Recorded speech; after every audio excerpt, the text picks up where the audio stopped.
Running fans, jumping fans, stowing fans, all around athletics fans, welcome to Talking in Ovals. How's everybody doing out there on this Monday, March 10th, 2025, episode number 130? We are trudging along.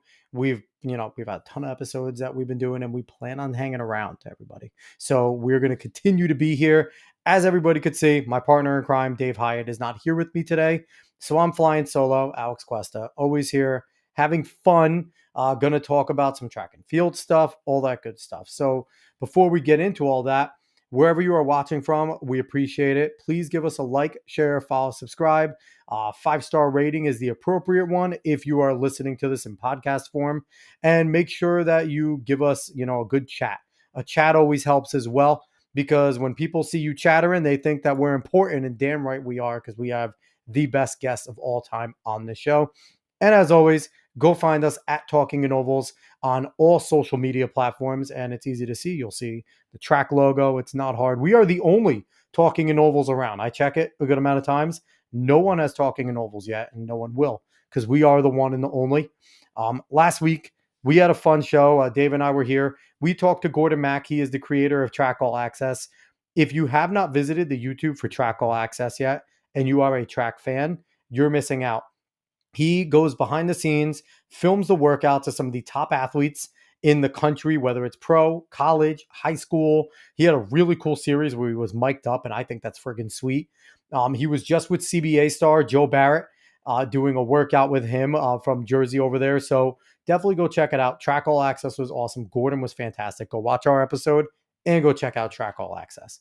This week, though, I'm excited to bring this young man on, because I think this is a person that right now is flying under the radar.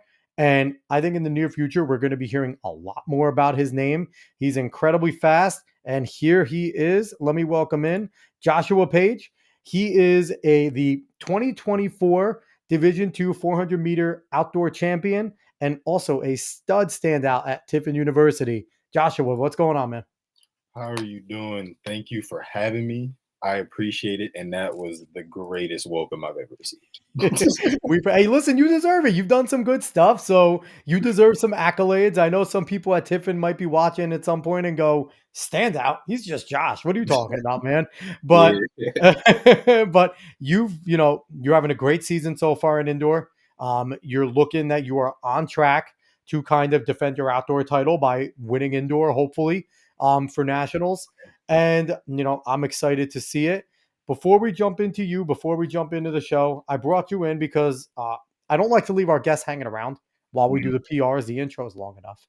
But I want to do what we do all the time, where we talk about the PRs. Now, I always like to make sure our guests know that you're always welcome to send us your PRs, because after the show, we want to continue to give you shout outs. But our good friends over at the Red Hour Track Club, over here, sending us some more good stuff.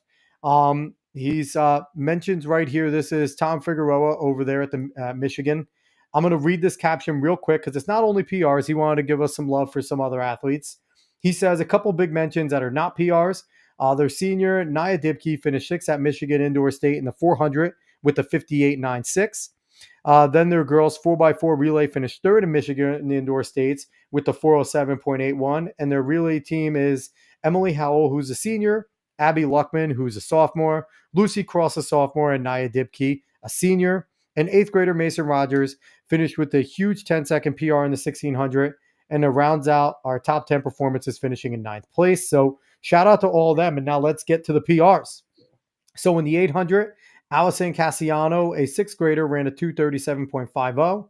For the gentlemen, Samuel Cassiano, an 8th grader, ran a 212.94, and Mason Rogers, an 8th grader, ran a 215.45. And going into the 1600, for the young ladies, Allison Cassiano coming back, 6th grader, with a 539.72. Vittoria Pericetti, an 8th grader, ran a 542.82. And then for the men, Mason Rogers, eighth grader, ran a 446.73. Samuel Cassiano, eighth grade, 449.84. And Henry Parent, eighth grade, at 509.07. So, as always, thank you for Red Arrow Track Club for always sharing your PRs. And congrats to everyone that PR'd. All the seniors for Red Arrow Track that maybe ran their last indoor meet ever, now going to go on to outdoor. I know Joshua probably has that sentiment of running your last indoor high school meet. Now you're from Ohio. As Yes, a guy, indoor is a big thing. Is indoor still big over in Ohio as well in high school? it is. It's like slightly like some schools have it, and it's like we have an indoor team and it's counted for the school. But like how my school was, it was kind of like a club sport that our Yeah, high school like track coaches would have us do. Like we trained in the hallways and stuff yeah, for yeah. indoors. Yeah, so that's it's like funny too because like I said, I'm from New Jersey. I'm in New York right now. It's just a culture in the Northeast. Like indoor is our thing. Like more than outdoor, indoor is our like main season, especially in college. It's like so freaking long.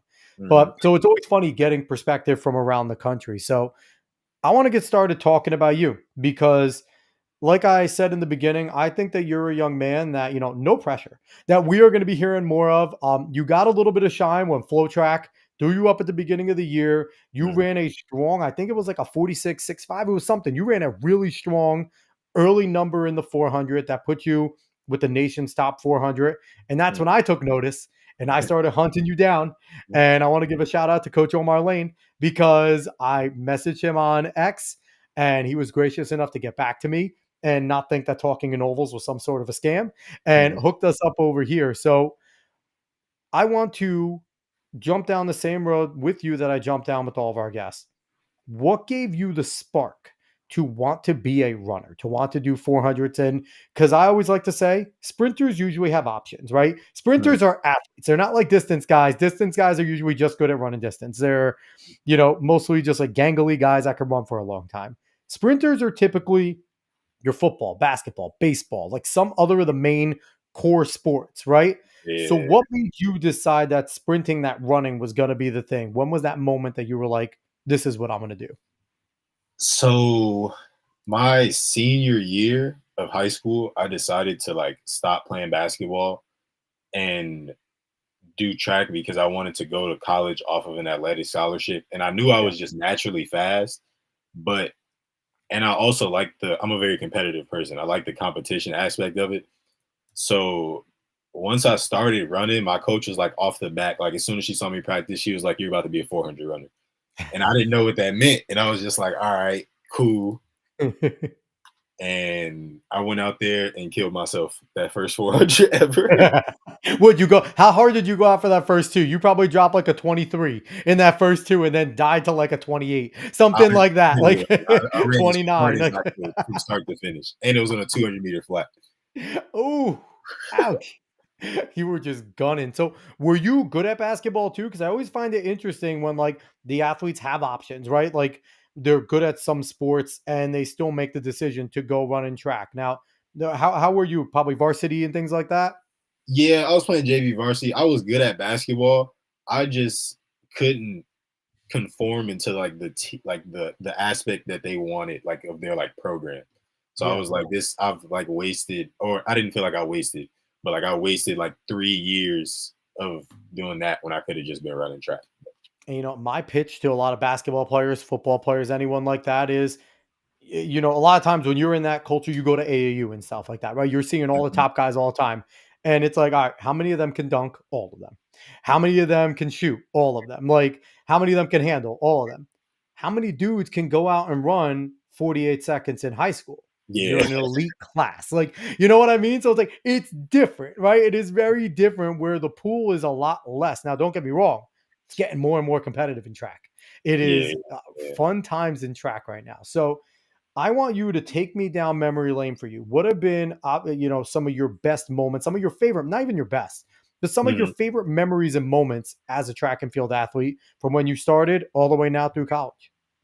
Ooh, And for you won't have to limit sure, it. Tell me whatever you want to tell me. You can go on. for sure. My senior year, so like my first year of track, when we were at states, I was able to get us back from like seventh to like second for the 4x4. And I remember like how like happy and stuff my teammates was. So like I really enjoyed that aspect of it. And then even now, like even at conference, like how you said you saw I ran a lot of races and You I was were. doing a lot. Yeah. I wanted some of the younger some of my younger teammates to leave with something if we didn't win like the team title. So like the ones that like we had a pretty I think it was like one sophomore, a freshman, and I think another sophomore on the 4x4. So Yep. I wanted to like it felt good to like help them get that medal. Like that third place meant a lot more to me than like my two 400 and 200s. So let me get this straight though. You've been running for maybe 4 years and change, almost 5 years competitively, basically. Maybe a little less because now you're a senior, right, at Tiffin? Yeah, it's a little less because I ran that 2018, 2019 year in high school when and then graduated. And I ran the indoor season of 19, 2020 when And then COVID COVID happened. hit, right? Yeah, yeah. And they sent me home. And then they sent everybody home. And Yeah. then when I came back, I didn't have like my grades and stuff right. So I was ineligible. So I didn't run Damn. the 2021 year. And my first year running again, like competitively, is last year. So how do you feel about your potential, right? Like there's a ton of untapped potential probably there. Like I could imagine if Coach Lane was over here, he'd probably be like, yeah, he's raw as hell. Like we are trying to figure out like how to like get him to do X, Y, and Z better. Like how do you feel about all the potential that you have right now to just continue to grow? Honestly, I feel like the sky's like the limit, like or like even past like right now. Like I haven't seen anything that's like telling me that I'm like hitting a stagnant point. Yeah, that's incredible. So give me some more memories. So that's obviously it's funny too because all of our guests always talk about the relays, like all of them, like Right? top to bottom. It is a thing, and it's so interesting, right? Because we're such an individual sport. We Mhm. are so, and even if like you're running an open four, your teammates on the line, it don't matter. It's an open four. I'm Yeah. going and beating you, but it's such a different thing with the relays. And I'm telling you, everybody comes back to their relay memories. And like you said, it was more important for you to snag third in that 4x4 than to go and you're the conference champion. You got the one and the two. I mean the four and the two, right?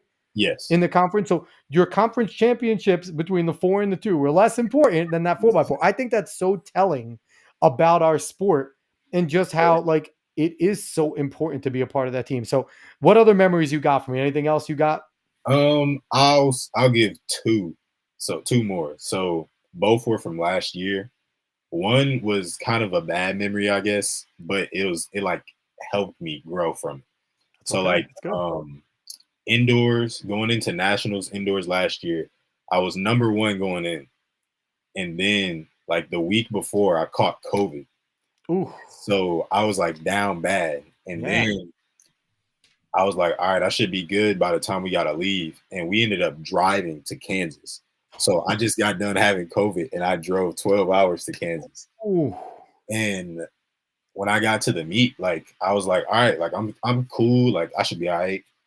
And I was so nervous that I wasn't gonna do good that I set up my blocks wrong. oh And I didn't wow. fix them until they was like on your marks. And I was like, oh, let me fix it real quick. And then my body just did its natural thing and got out like normal. And I hit like a wall because I had COVID. Like I haven't trained in over a week. And I Yep. hit a crazy wall and I started dying and I got beat like right at the line. And then I looked up and I looked at Coach Lane and I'm like, like what? Like he was like, yeah, man, like you ain't make finals, like you ain't get it. And I was just like, dang, like that's crazy that somebody can come in number one and then leave with nothing. I'm like, bro, this don't even make no sense.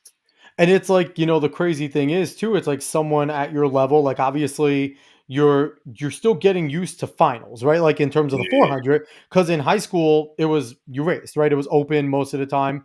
But Mhm. it's like in someone with your expectation level, you've been to big meets before, so you understand like, okay, as a person that's number one, I'm supposed to coast through the prelims and then get ready to cook in finals, right? Yeah, That's supposed to be the way it goes. So supposed that's to. actually that's a good lesson, right? It's a good lesson to learn. And then it's kind of funny, and I I find it, and I always say like God is funny for the way He like showed me this. But like Yeah. outdoors after conference, going into nationals, I was number one again, and then I showed up to the meet, but this time I was like, nah, like I wasn't sick. I'm like, this is not happening again. So so I went out and ran. I almost accidentally ran 44. Like I ran 45:24 out of lane two, and I was just like running to win the race. Like I wasn't like running to try to go out there and run fast. Yeah. And then I ended up winning. I barely won in finals. I won by like 0.03. Like that dude was so close. Hey, a dub is a dub. Yeah, it is. It is.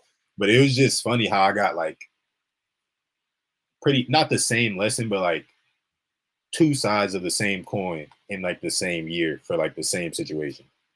And that's obviously a lot of experience too as you go to try and run in bigger meets and run against better athletes, right? Because I think, it's safe to say that your aspirations are to become a pro runner, right? You're fast Yeah, enough. yeah, of You want to sit there and we got the Olympics knocking on our door in 2028. We got Worlds coming up in course. 2026, right? So, there ain't no rest for the wicked. And it's like now this is all going to be precursors. And obviously there's big meets setting up for outdoor and things like that, Mhm. and it's going to be fun to see where you go from there. And I think it's great that you're getting these lessons now because, I didn't know you've been running for that little. Like Yeah, you are I got a raw small as training can be. phase. And that's great. That, you know what? That's honestly, I think sometimes it's really good because when you've been doing it for so long, you start to look around, everybody's name, all this, what X, Y, and Z is doing. And then the pressure starts to build where you're just like, I came in here, kicked the doors in, and I've been good ever since. So I don't, Been everyone knows trying. me. I don't know who anyone else is. Like, and there's something good about that little bit of ignorance, right? Ignorance is good sometimes in that sense. Mhm. That's what I So, felt at indoor USA's for sure. yeah, yeah. I mean, that had to be fun. So tell me about that experience. Like running at USA's, how cool was that to walk around and step up and be like, was it kind of a lesson of like, this is where I truly want to stay and like I belong here, but I want to be there with all of those? Like, what was that like? I will say before like going into it, I was ready for that. But like once I got there, I think I like shrunk myself down because of all the I told my teammate it was all the good luck texts that I was getting. And I'm just like, bro, why are they wishing me luck? Like I don't get it. Like why are you telling me good luck? Like I in my head, it might just sound crazy, but in my head, I don't like tell people good luck if I really don't think you need it. Like I'm like, bro, like you're prepared, like go out there and do the thing that you've been training for. And I in like my that. head, I was just kind of like taking all that on. So when I got in the race, I was expecting some of them to be a lot faster than me.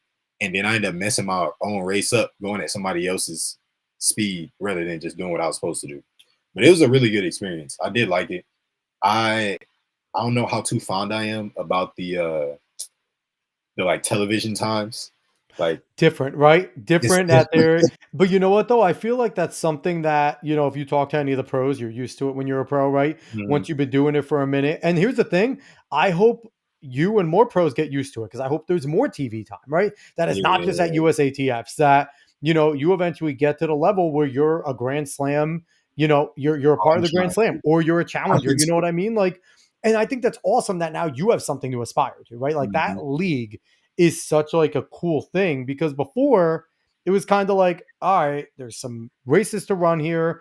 I want to get to Diamond League. I'm gonna have to go to Europe, and now it's kind of like, oh, okay, the most we go out of state is to go to Jamaica. Dope, right? Like, so I feel like that's like it's great that you had the lesson. So was there a difference in intensity though when you were at USATFs as opposed to nationals and things like that? Yeah, I'll say, well, going into it, I told my teammate, my coach, Coach Lane and stuff like that. I'm like, I don't really feel like nervous. That's good. And but I felt like after the fact, the reason I didn't feel nervous is because I was just going there to get the experience in. Like that was my first time ever running a 400 on a bank track. Yeah. And it was against like the fastest people in the country. You're So looking at Vernon Norwood over there who just runs yeah, 44s by mistake. Like the dude just clocks literally, 44s just because it's a Wednesday. Like he's such he's so consistent. Vernon Norwood's amazing, man. it was crazy. It was kind of crazy seeing a lot of people that I'm used to seeing on a screen, like Yeah. just in person. let alone like racing against them. But the intensity wise, I'll say like a lot of them are out there trying to like that's their job. Like that's how they Yeah. pay their bills. Yep. And since I'm in like the college still like aspect, I'm not looking at it like that. So like I'll be chilling with my competitors and stuff like that. I'm like, oh, like good luck, bro, like this and that, like chopping it up with people. And they was not like that at all. I told somebody good luck, and they was just like, I'm like, all right, bro. It is different, right? Because times are life in that. So Yeah. post race, did you get a chance to talk to any of the pros or anything like that, or were they just kind of all business? Um, I exchanged a few words with Elijah Godwin. He gave Okay. me some. I don't even think he was trying to give me advice, but I took it as advice because he was like, I told him because he came on the inside of me, and I was like, man, you fast, bro. Like you came through that first 200 cooking, and he was like, man, if I got to, I'll run 20.5 for the first 200 to get that break. And I was just like, I never think about it like that because most of the people be too scared to die out in the Yeah. race rather than Yeah. just try to go for it and then finish strong. That difference in power, right? Obviously. And the thing is too, it's like you just realize that there's so many different levels, right? Like now you're in college. It's very different than competing against high school boys, right? Because now you're becoming a man. But then you're looking at it and you're like, oh, it's a little different when they're like grown men doing pro training. Like there's different levels to what they get to and probably training and things like that. Now I want to bring this in there. I think it's a good question. This is Coach Carl Torchia. He is a legendary coach over at Christian Brothers Academy over in New Jersey. They just Mhm. won their 500th dual meet in cross country. He just won his. He's amazing. He wants to know, what is a week of training like for you? So a week of training for me, since we are in championship season, Yep. I would do pulling on Monday. We have a 1080 machine. So I Nice. would do overspeed on Monday. And then Tuesday would be my long day. But since we're in this championship season, I think I only had like a 250, like an all out 250. Okay. And then I also then Wednesday would be a recovery day. So like hurdle mobility, ice bath. Thursday I would do wickets, and then Friday pre-meet or Thursday pre-meet if I race on Friday. What's the hardest workout Coach Lane has made you do? Oh, the hardest workout. Those always give us PTSD. Like you don't want to remember, but then you start to remember and it hurts again. I think last year when he had us doing 4 times 300, and That's so and awkward. we were in spikes too, so we were like at a decent pace. I think I was probably at like he wanted me to be at 35, 36. What was the recovery? Was it full recovery or? I think I want to say 6.5, 7 minutes. So Yeah, pretty close, but there's hardest part nothing about enough. hardest part about threes is they're so awkward, right? It's one of 200 and die. That's all a 300 is. And we're on a 200-meter flat. So like Yeah. I'm running through the finish line and back around on them tight curves. Honestly, I'm telling you right now, Joshua, I don't want to hear it. I'm an old ass man. Running on a bank was a privilege back in the day. We were over at Princeton University, had the flat, and we were racing there. And it was like, I'm pretty sure they like vacuumed out all the air because the moment you started warming up in there, you couldn't breathe. It was wild. Okay. So I don't want to hear about flats. That was like my whole career. It was like a treat to go to the Armory in high school. It wasn't until college that we were basically all on banks. But I mean, listen though, but that gives you, I think it's a cool experience when you're able to run fast on a flat though, right? Mhm. Because you know that, okay, I'm running 35s on a flat. Let me try and get 33, right? Like, let me get to sub 33 on a bank. Like, let's go, let's eat. Like, that's like, it Mhm. gives you some good motivation there, knowing the difference. So, I think that you've had, your short career, and it's crazy because like I always forget that you guys had to deal with COVID. So it's like where your career should be 5 years, it's like three and change, right? In Yeah. reality. What the Um, yeah. So I want to go into you going to Tiffin because again, you came in senior, you had a strong senior year, you found out you were a natural. Um, what was your decision going into Tiffin? Because I think that there's always a stigma, and we talk about it on the show of if it's not D1, like it's not great. Where there uh, is a ton of really good and competitive D2 schools, D3, NAIA, JUCO. Like it's not all D1, but what went into your decision making in going into Tiffin? So first, the same coach that told me, looked me in my face and told me I was a 400 runner, told me that if I wanted to go somewhere for track, that I should look at mid to high D2s. And at first, I was like, I want to go somewhere hot. So she was like, "Oh, I know a coach at Chico State." And I was like, all right, that could be cool. So I just keep going through my season, and I get an email after one of my races, one of my 400s, and it's from Tiffin. And it was like, oh, it's like a recruitment email, like the average recruitment email. Yeah. And I was like, oh, like I'm gonna just go see if they let me go on a visit. So I go on a visit and stuff, and then they offer me a scholarship to come. And I'm like, all right, cool. That's like one less thing I got to stress about now. I'm like, and they just came off of winning nationals like 2 years in a row. Good So program. yeah, that's like dominant Yeah. Tiffin. So I'm Yeah. like, all right, like I should be smooth. And then the crazy thing is, I committed to Tiffin before I even broke 50. Really? Yes. That's that's pretty cool. So, did that change things once you started breaking 50? Did you start getting D1 letters, and was there any sort of like tempt to try and go that route? Yes, there was, just because like the people, like I didn't know what fast was in track like my first year running, and I was running against like fast D1 people in Ohio, but Mhm. I didn't know what that meant. So in my head, I'm like, I just got to keep up and do good enough. And I didn't know that I was running that fast to get those type of looks and stuff like that. And it's like at that point you were a basketball guy, so it's like, okay, it's not Kansas, it's not Duke, it's not like, it's not like what does any of this mean? Like Literally. And I remember specifically it was Ohio State, and I was like, I wouldn't mind going to OSU. But then I knew they had somebody from OSU that I would like compete against, that he was like going there. And I'm like, bro, if I could keep up with this man, I'm like, there's no reason that going like D2 wouldn't be like bad or anything. I'm like, bro, there's no way. And I was just there any compared myself to all of the dudes that were getting all the D1 offers and stuff like that. was there any external pressure to pull out of Tiffin and go D1 to some of these schools, or was everyone supportive of you staying? Because I don't think people realize you can get scholarships in D2. It's not, Yeah. like D3, it's no scholarship, but D2, you can get money. So it's not like they're not gunning as hard as they can in D2 either to try and get the best athletes out there. Mhm. I if there was any pressure, I just kind of put it on myself, because I would tell my coach, because I remember once we got in the postseason, like after conference in high school, my time just started dropping. Like I dropped from like a 49.0 to like a 48.1. Like I almost dropped down to That's a 47. that is crazy. A full second in the 400 is wild. And once I started doing that, and then I got to states, and I think my anchor leg, I split like a 46 mid. And my coach came back to me because we were trying to go to New Balance Nationals, me and my teammates. Yeah. And he came to me when we came to practice, and he was like, "Hey, I got some letters from some D1 schools in like Florida and stuff like that." I said, "Just keep it. I don't need to see it. I'm cool. Like I'm just gonna That's stay where awesome. I'm going."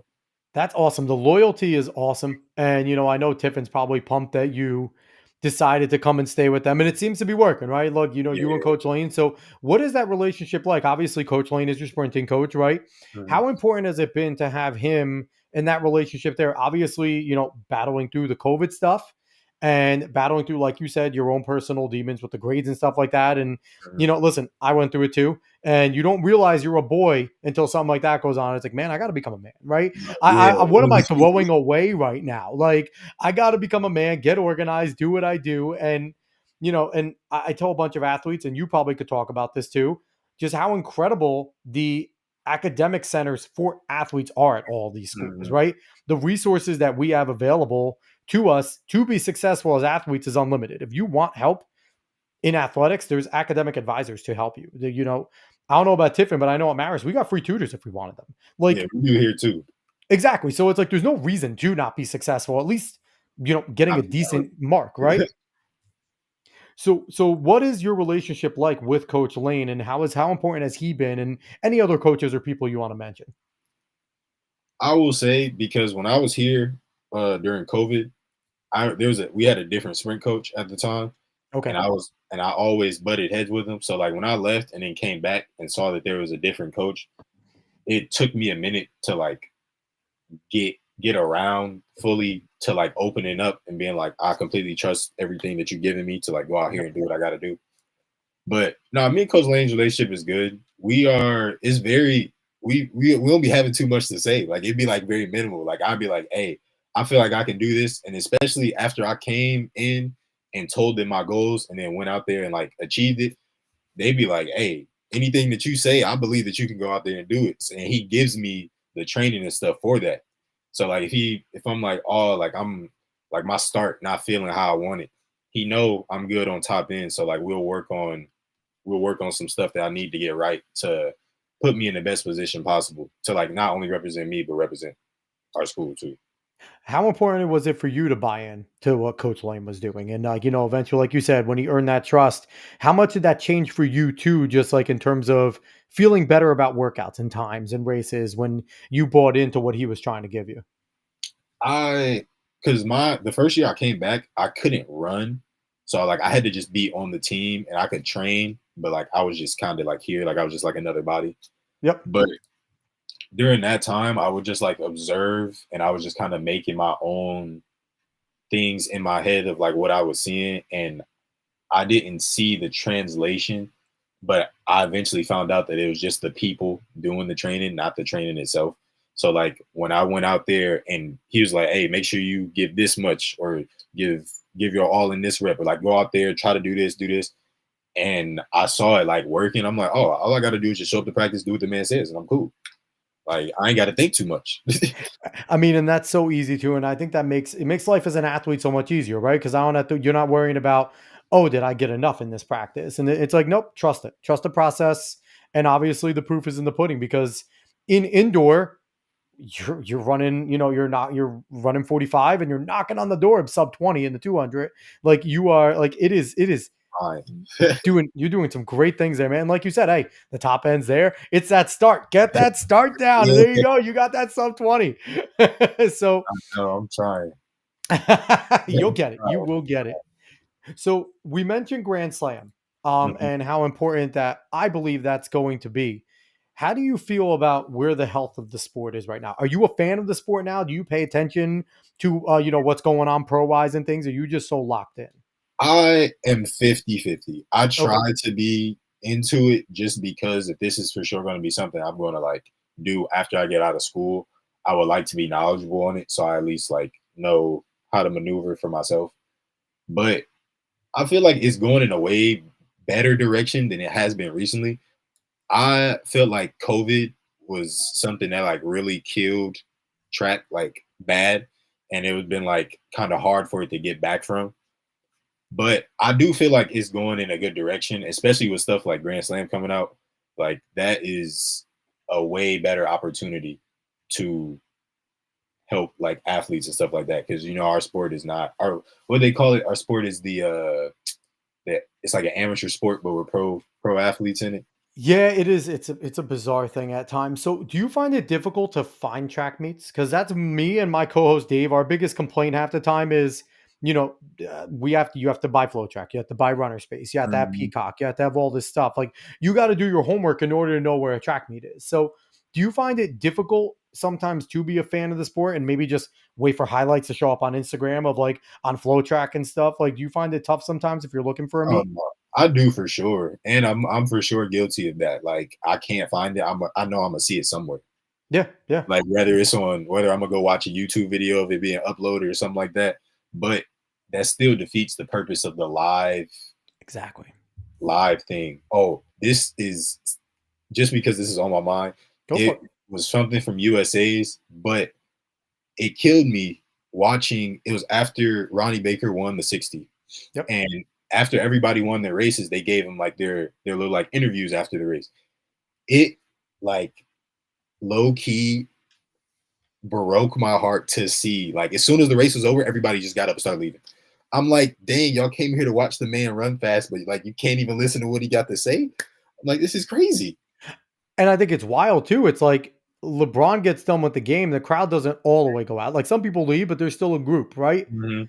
And it's like, and I think we need to do a better job with the community, but maybe that's just pro life, right? You do your Yeah. job, you get in there, you're getting paid, blah, blah, blah.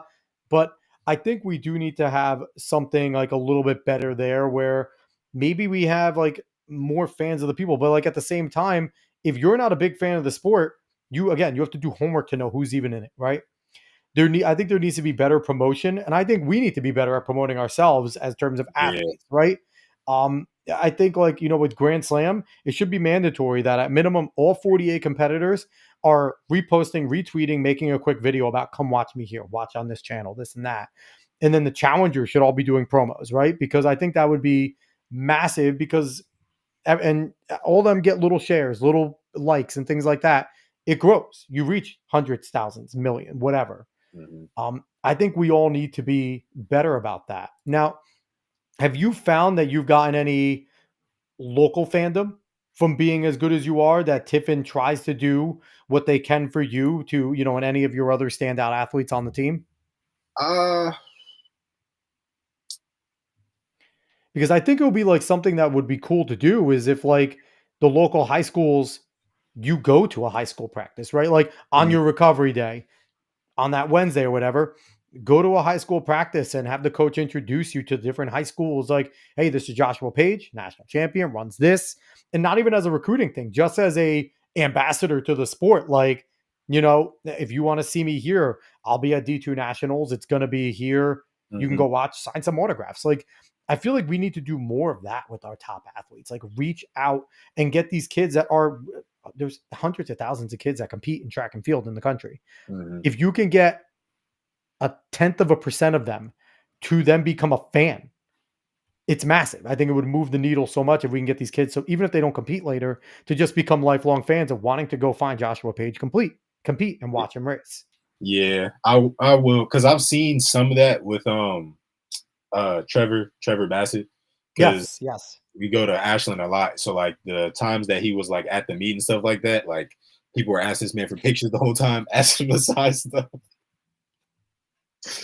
But yeah, it's out that do sound like something that would be nice for us to do.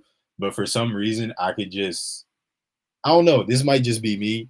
I don't feel like I'm that important to be like doing stuff like that. But But here's and the thing is, and like I think that's another problem with our damn sport. We're all too humble.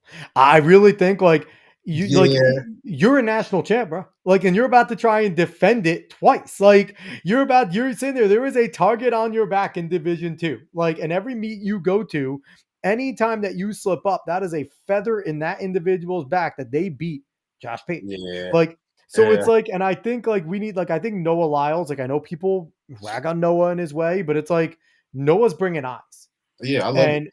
and I love it too. And like with like even though with Leslie Tebejo being like, oh, I can't be like him. It's like, bro, you were just talking shit on stage. Like, I'm sorry, part of my French, but it's like, of course you're like him. Any sprinter goes in there thinking that they're the best, right? That's what you're supposed to do. That's your And I job. think we need to have a little bit more of that chip coming out. Like, I feel like you like don't be cocky to your teammates and stuff, right? But Yeah, when you're out there, it's like, no, I'm Joshua Page. Like, I am the D2 national champion. Step me up at a D1 kid. I'm gonna smoke him too. Like, you know what I mean? Like, I feel like we need more of that bravado, and yeah. No, we need it. I know what you mean because I do. I try to carry that with me when I race, Yeah, but I try to like make sure it's not like outputting when I'm like not doing anything. Like I'm not racing or like before or after the races nah, and stuff start a rivalry. like. Start over. Nothing would be better. Could you imagine, like, if like how much would Flow Track and like place cover it if it's like the 1 and 2 actually dislike each other and they talk mess and they have to be in lane 5 and 3 because if you put them in 4 and 5, something wrong is gonna go on. Like, I don't know. For me, I think we need that in the sport. Like, I think it's incredible that there's a few American sprinters that legitimately don't like Noah, and I think that's fine. And I think that It helps adds with to it. competition too. Like Kung Fu Kenny and Noah don't like each other. And Kenny Bednarik is one of the greatest runners, and he's so good. But you know what, though? The only thing that is good about our sport is they don't like each other very much, but they come together for that 4x1. And Yeah, it's like yeah. you put it aside for that 4x1, but I don't know. I want more animosity in our sport. And Hey, even it'll if it's make it fake, more entertaining. even if it's fake, like go up to someone and be like, "Yo, let's have a fake beef." Like I don't care. Like let's like have a fake beef. Like I like we need more because I'll get eyes. Like I don't know. That's just me. It's funny that you say that because earlier in like February, I had a race with Trevor Bassett, and we raced at Okay. Ashland, and Okay. we ran in the 400, and it was just like just it was stuff that was blown out of proportion beforehand, but I was for sure competing with him with like animosity between us. I So love like it. so like afterwards, like when we said stuff, like we were just kind of bickering back at each other. Like we ended up being cool, but it like the environment was crazy. And that's great. And it's like, yo, this college kid going at Trevor Bassett, blah, blah, blah. Who like, I mean, next time you see him, you should be like, yo, let's chop it up again. Like, I like it really ain't nothing, but let's do this again. Like, Literally. I feel like we need more. Like, that's the thing. I feel like, like, and we have the personalities that could do it. Right? Like, tell me that if someone tries to beef with Shakari, she ain't gonna blow it up. Like, Oh it yeah. would be And amazing. she'll I beat want you in race. and she'll beat you in race. Like, I just think our sport is way too nice. Like and I think that's all around sports right now, but you still have your moments where like football players, they can be chill, but when they're hitting each other, they're trying to They're kill each other, allowed to right? be, yeah. Yeah. But it's like, I think we need track and field needs more of those moments. Like I love what Jakob Ingebrigtsen and Josh Kerr, how they just go back and forth. It's Like it's entertaining to great watch. You you don't because you don't even know who you want to win. exactly. And like the thing is too, it's like, okay, I want to see Jakob and Josh Kerr race as many times as possible because I want to see who comes out on top. And it's like, you don't have to be a fan of the mile and the 3K. It's like, Mhm. no, No, they're talking literally, mess. you I could want to just see. watch. Yeah. Yeah. So it's like, I think we need more of that. I think we need like dudes just to come in and just be like, I don't know, for USA's just be like, yo, I don't care who's running in the race. You guys are going for 2 spots. Like, I'm Yeah. in. Like, we need that. We need that. Like, Noah has it. Noah's like, yeah, I don't care who's coming in. I'm representing 1 and 2 in the world. It's like, don't care who's behind me. Like, I think we need more of that. I think Joshua Page needs to be one of those guys. Hey, That only time will tell. Only time. so have you, obviously you haven't been running that long, but Mhm. there's been advancements in gear technology even since 2019 in terms of the way the shoes have advanced and things like that. We talk about the super shoes a lot with distance with the Vaporflies and things like that. Have Mhm. you guys had those type of same innovations with shoes in like the shorter, the sprints with the 400, 200 things like that, or have they kind of stayed the same in terms of that way? The max flies that people use Mhm. apparently help out a lot. I don't like them. I despise them. I do not like feeling like I'm on a cloud and feeling like my foot is separated from the ground. So I use the J flies, what are kind of like the old like Zoom 400 spikes that I Yep. had when I was in high school. And yeah, I don't like the super spikes. I don't like them. I don't like them at all. The thing is, like, from what I've heard about all the super shoes, and I heard they just help with recovery. I heard that's Yeah. their biggest thing is like you don't feel the pain. Like you don't feel like you can go out and do something hard and you Mhm. barely feel it. And that's where I feel like I've heard all the value is that individuals are able to train so hard and they could do it again and again and again because their legs aren't hurting as bad as they would. So I don't know. Maybe there is something to feel like you're separated from the shoe. I don't know. I haven't had the chance to wear them. I know at conference and I think just the normal Ashland meet, they were saying it over the mic for people in the distance races that certain shoes were banned and they couldn't wear them. That's wild. That's crazy that they Like no banned them super like that. shoes allowed while you're racing. Wow, that's interesting. So I had to change the times, right? I feel like kids were probably running a lot slower than what they were seated at. Yeah, apparently, like, because I've talked to some coaches about it. Apparently, they do actually help. I've 100%. I've never, at least for the max flies, like myself, I tried them one time and I tweaked my hamstring, and I'm like, I'm never doing Ooh. this again. Hey, listen, whatever works, right? Like whatever you're doing is working right now. So I don't want Yeah. to. All right. So one thing, last thing I want to jump into with you is because I think that this is friggin' insane and I love it. And I feel like we need more people like you representing the sport doing these things. You customize spikes. You're an artist. Yes. Man, I think that is so freaking cool. And I want to pull up some of your work. So you have an Instagram, custom laced customs. on Yes. Instagram at ae.j_65. We might have to work on that. But but tell us about it. I'm gonna go over here because I think this is sick. Tell us about what you got going on here. I The literally proper thing to do would started be to go follow, by the way. Adding that for everyone. Okay, so go ahead. I started when they sent us home in 2020 for COVID, and I was just at home and did not have anything to do at all. And I think we got some money back for like a refund. And I was like, "Well, I'm gonna go get some art stuff and I'm gonna paint on my shoes because I'm bored." So I started painting on my shoes, and then one of my friends asked me to paint on his shoes, and then somebody else asked me to paint on their shoes, and then I started doing it like more and more, and then like my family would have me paint their shoes for them, like pay me to paint their shoes, and then I started doing them on spikes myself because I'm like, everybody got the exact same spikes on. I'm like, this is boring. I'm like, this is ridiculous. Like, there's no way all of us had the exact same spikes on. So I started painting my own spikes. And then some of my teammates now will be like, hey, look, can you paint me some spikes or whatever? And I'm like, yeah, I let them know how much. And now I feel like I've done a decent amount now, not including myself. So I'm going right here for Lace Customs, a how to order guide, and I think this is important. So how to order, make sure you're following either DM or comment under this post. DM will be sent to you, so make sure everyone goes and follows there, all the runners. Prices are firm and non-negotiable.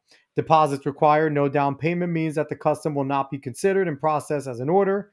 No rush orders. Orders take 3 to 7 weeks due to many orders being worked on by one person. So that's, I can imagine there's a lot of work that's, hard work being done.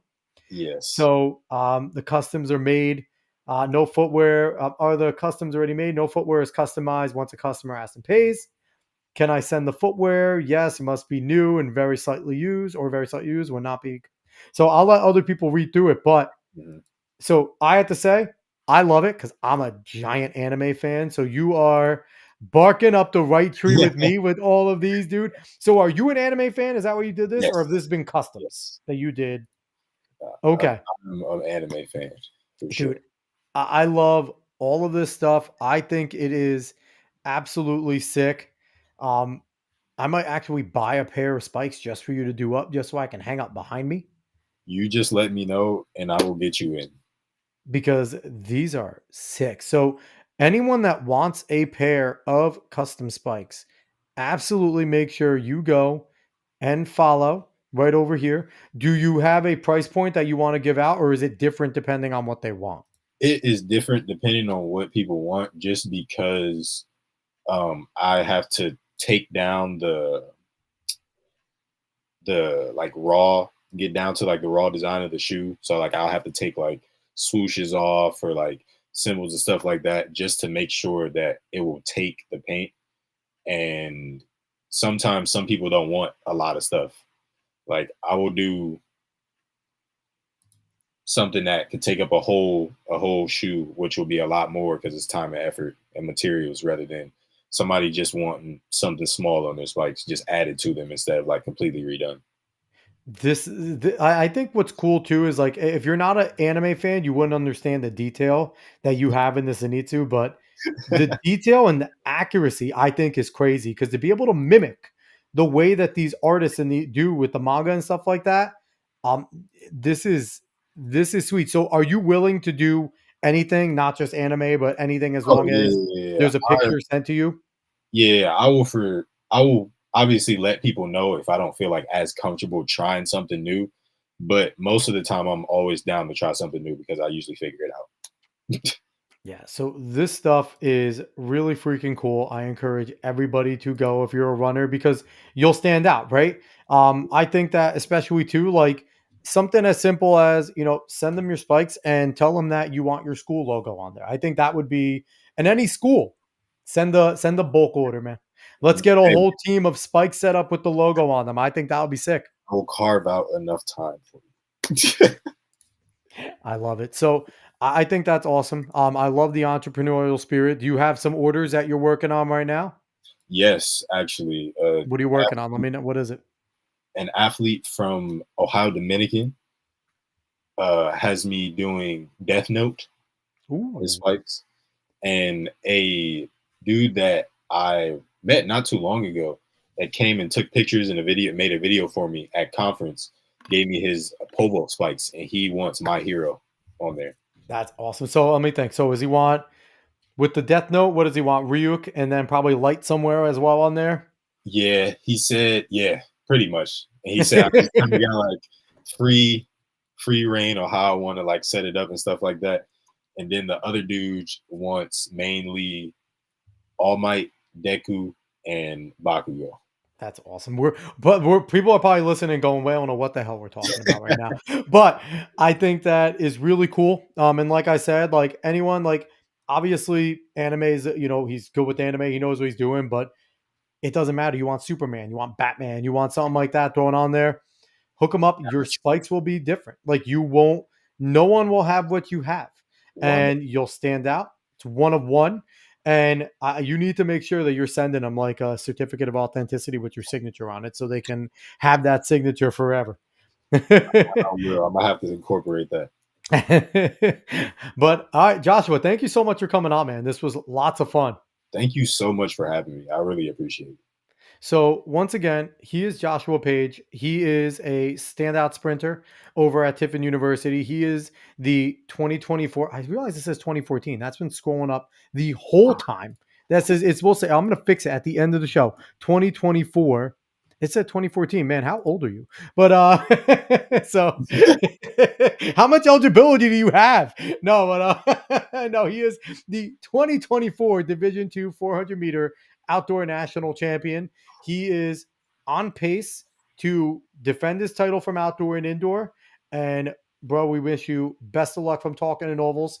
I know my co-host Dave will echo and say that you have 2 new fans here that are going to follow. I greatly appreciate that. And if and when you PR, make sure you send it to us so we can give you a shout out and continue. And then when you go pro, you better make time for us. Oh, I got you. I got you. You're the first to make time for me. I love it. I appreciate it. So once again, he's Joshua Page. You can go find him on Instagram, _JoshP_42. 100% if you're a runner or if you are a parent and you think you want to get your kid some new spikes, cool spikes that are going to individualize them, go to Lace Customs. It's spelled with 2 Z's at the end of customs. And it's at ae.j_65. And go follow. Contact Joshua and let them know the design you want. Send them the spikes. I'm telling you right now, your son or daughter won't regret it. They'll have the coolest spikes on the track. People will want to know where they're coming from, especially in high school. You kidding me? You get your kid something like that, they are going to stand out. So absolutely go there and do that. We are Talking in Ovals. We will be back next week, as always, with more cool guests. We appreciate everyone that watched today, whether you watch from Facebook, X, or YouTube. Make sure you give a like, share, follow, subscribe, all of that good stuff. Spread this word of mouth. Find us at Talking in Ovals everywhere. So we'll be back next week. I can't believe I had the ticker wrong this whole time. I suck at this show. All right, everyone. Talk to you later. So long, y'all.